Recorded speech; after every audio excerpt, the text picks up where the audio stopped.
Você tira eu pensei que tava de 2 blocos, certo? Agradeço, Davi. Tá pode. Ainda voltei rápido pra tentar salvar com o pé, mas deu certo.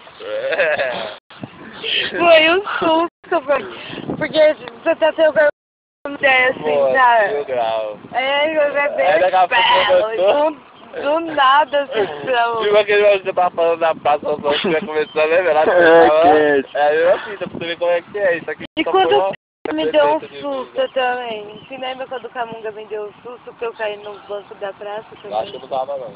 Você tava. Não, então. Nossa, Caiu no chão? eu caí no chão, mano, com o susto que ele me deu. Se não tiver... Como é que é o nome? Já volta uma vez.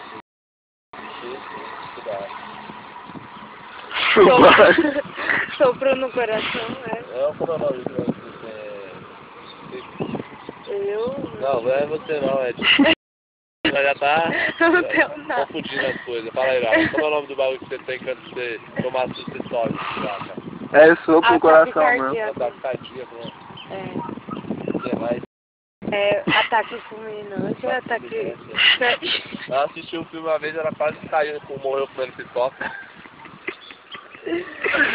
É quente, não. Quase morreu comendo pipoca, bagulho 3D. Aí é foda, dá pra coroa.